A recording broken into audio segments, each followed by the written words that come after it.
यतक्षानम्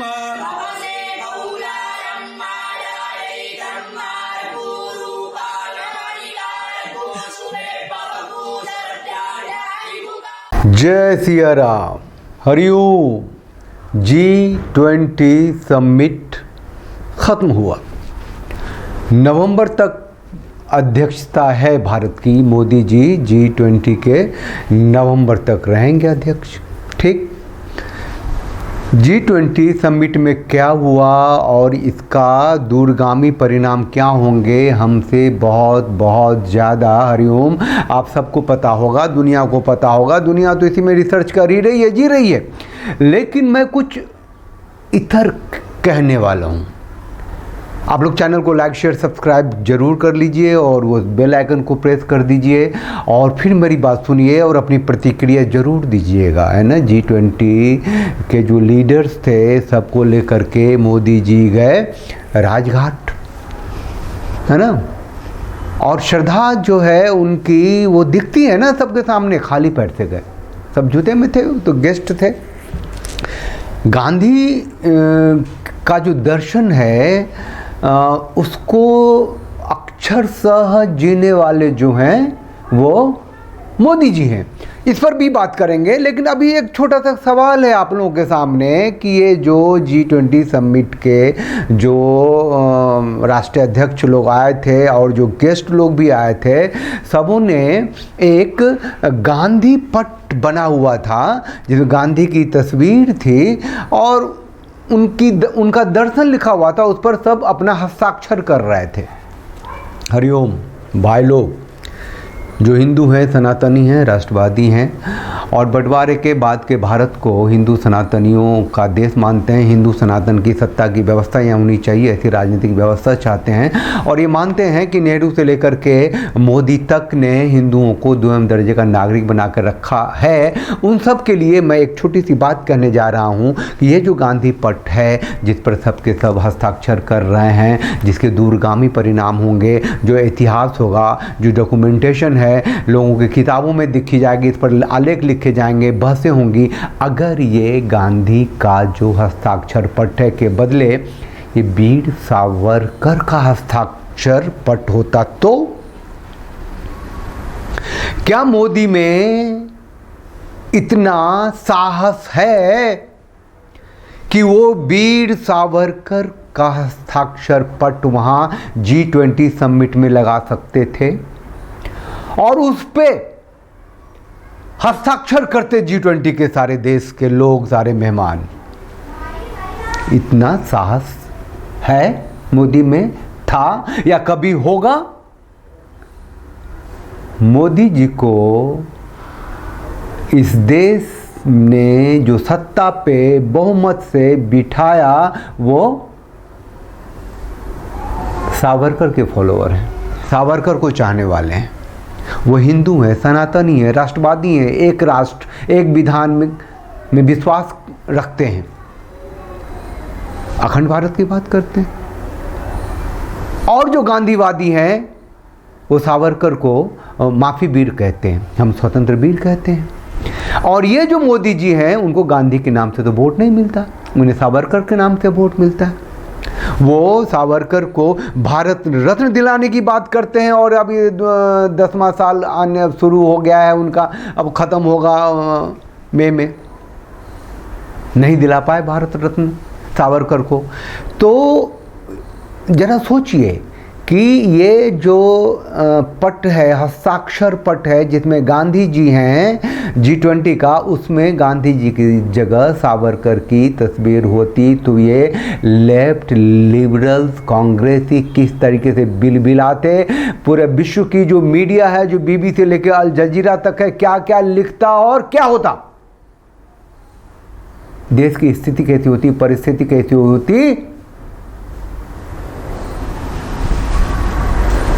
और क्या होता वो भी बताऊंगा।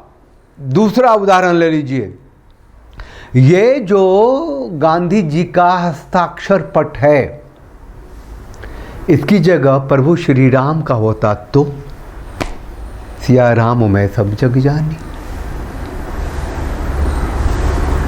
मोदी जी ने भारतीय जनता पार्टी ने श्री राम का नाम लेकर सत्ता में काबिज है आज की तारीख में भी, और कहती है कि राम जन्मभूमि जो है वो, उस पर जो विशाल राम मंदिर का निर्माण हो रहा है, वो क्रेडिट मोदी एंड टीम को जाती है, मोदी एंड कंपनी को जाती है। जबकि मोदी ने कोई संसद में बिल पारित करके राम मंदिर नहीं बनाया, नहीं 1991 प्लेसेज ऑफ वर्शिप एक्ट खत्म किया। हम उधर नहीं जाते, उधर बहस नहीं करना है। अभी हमें ये बात करनी है कि मोदी जो क्रेडिट ले रहे हैं श्री राम जन्मभूमि मंदिर का, जो विशाल हो रहा 2024 में, कहते हैं 23 जनवरी को वो भक्तों के लिए उपलब्ध हो जाएगा, उसके पट खुल जाएंगे।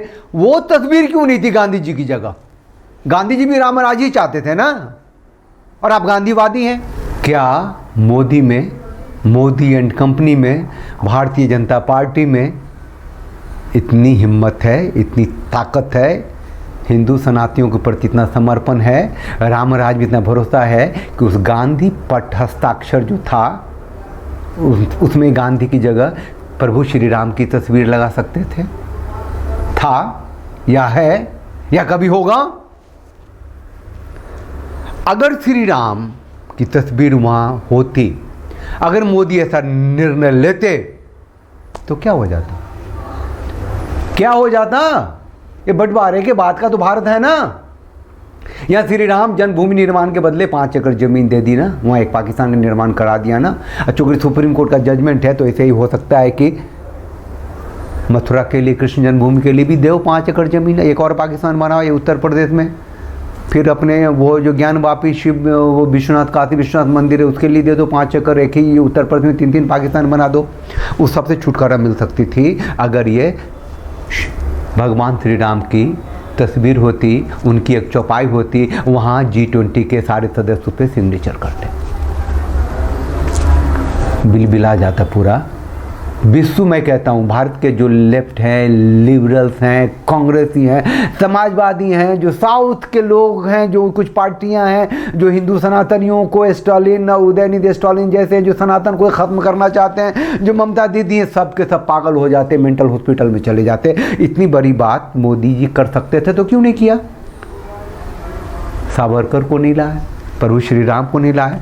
वो गांधी हैं, गांधी 2 हैं, ये मैं कहने के लिए आया हूँ। उनकी 2 योजनाएं हैं, है ना। एक भावनात्मक योजना है कि भावना से खेलते रहो, हिंदुओं का वोट लेते रहो, और मुसलमानों के लिए योजना बनाओ 300 योजनाएं बनाओ, उनको है ना बांटो थोड़ा सा कि ये पसमंदा हैं। क्यों सुन्नी मुसलमान से दुश्मनी है आपको? सुन्नी में भी तो सारे पसमंदा हैं। पसमंदा का क्या मतलब है? जो मुसलमानों के दलित हैं, पिछड़े हैं, जिनको की लूटा गया, पीटा गया, खसोटा गया मोदी जी के अनुसार, वही ना। अब फिर अलग से बोरा मुसलमान है, उनको तो बहुत सारे लोग मुसलमान मानते ही नहीं है ना। फिर सूफी संत के मुसलमान हैं। तो ये सब जो उठ के आते, जो वोट बैंक है, जो भारत के विभिन्न राज्यों में इनकी जो सत्ता है जैसे तैसे है, जो भी है, और भारत के मेजर राज्यों में, और भारत के जो लगभग 2/3 थी, अब थोड़ी सी घटी है, जो भारतीय जनता पार्टी सत्ता पर काबिज है। किस लिए काबिज? भावनात्मक रूप से काबिज है ना। हिंदुओं को नोच के, खसोट के, 2म दर्जे का नागरिक बना के, लेकिन चांद पे शिव शक्ति पॉइंट बना के खुश कर हो जाओ। अरे यार, कॉरिडोर बना दिया, खुश हो जाओ। 300 करोड़ लगा दिए काशी विश्वनाथ कॉरिडोर में। अरे वो चुंगी है, चुंगी जितना कि बालाजी से पैसे आते हैं, कर दो ना मुक्त मठों को, मंदिरों को सरकारी नियंत्रण से, जैसे कि चर्चों को किया हुआ, मस्जिदों को किया हुआ, मंदिरों मठों को भी कर दो। देखो 300 करोड़ क्या होता है, हम तो 1000 करोड़ लगा दें। अभी ज़्यादा बहस नहीं करते, ये नेहरू से लेकर के मोदी तक मैं ये कहने के लिए आऊँ, गांधीवादी ही हैं, और बंटवारे के बाद के भारत को बड़ा सा पाकिस्तान बनाना चाहते हैं। देखिए वो सुभाष चंद्र बोस की प्रतिमा लगा करके कितना नाम कमाया मोदी जी ने जनपद पे, मतलब नाम कमाया ना, मतलब भावनात्मक प्ले गेम। सुभाष चंद्र बोस का कुछ लाएंगे, अब वो क्या कहते हैं कि राणा प्रताप का कुछ विदेशों से लेके आएंगे, वो बस चारा फेंकते चलो, पंख नोच लो और चने फेंक दो, वो सारे कबूतर नुचे हुए पंख के साथ जो हिंदू सनातनी उसके पीछे पीछे दौड़ते आएंगे। यही तो हिटलरशाही है, यही तो तानाशाही है, यही तो एक आम जो वसुधैव कुटुंबकम का माइंडसेट को लेके जीता है, उसके बारे में कोई भी थोड़ी सी अच्छी सी बात कर दे तो लो मेरा वोट ले लो। और फिर जब जिन्ना की बात मान करके अंग्रेजों का साथ दे करके भारत के बंटवारे का प्लान बना लिया, ये फैसला हो गया कि भारत को आज़ाद होना है। 1946 में हुआ कि पहला भारत का जो है बिना चुनाव का प्रधानमंत्री कौन बनेगा, तो अपने सरदार पटेल को 100 के 100 वोट मिल गए थे। 15 कांग्रेस कमेटी थी, 12 ने वोट दिया, 3 ने दिया ही नहीं, पार्टिसिपेट ही नहीं किया। फिर नेहरू को प्रधानमंत्री बना दिया। कैसे? अब जो मैं बोल रहा हूँ तो लोग पता नहीं क्या क्या बोलेंगे। आके इतिहास देखना, भूगोल देखना, जो करना है गांधी को देखना। लेकिन इतना तय है कि गांधी ने देश को बांटा और देश को इस्लामीकरण के रास्ते पे लाने के लिए सारी कोशिशें की। नेहरू आए, उन्होंने धर्मांतरण की मशीन बना दी, इस देश को धर्मांतरण को मौलिक अधिकार बना दिया। और नेहरू से लेकर मोदी तक वही कर रहे हैं, हिंदुओं को भावनात्मक रूप से ठग रहे हैं, उनका वोट ले रहे हैं और मुसलमानों के लिए योजना बना रहे हैं, उनको फ़ायदा पहुंचा रहे हैं, देश की मिट्टी पलीत कर रहे हैं। साहस की बात मैं कर रहा हूं, लेकिन ये आदर्श की बात है। उनका गांधी 2 आदर्श है। वो गांधी को गांधी पट हस्ताक्षर बनाएंगे कि सावरकर पट हस्ताक्षर बनाएंगे। सावरकर का फोटो वाला वो हस्ताक्षर पट क्यों बनाएंगे? प्रभु श्री राम का क्यों बनाएंगे? और अगर ऐसा मोदी ने हिम्मत कर दी होती तो अभी मैं कहता हूँ 400 तो कुछ नहीं होता, 450 सीट उनके हिस्से में। इमोशनल आदमी है ना भैया, हिंदू है, सनातनी है, भावनात्मक है। ओए प्रभु श्री राम का पट बना दिया मोदी ने। G20 में दुनिया भर में श्री राम की चर्चा हो गई। श्री राम की तस्वीर के साथ लोग अपने अपने हस्ताक्षर कर रहे थे, लेकिन ये नहीं हो सका।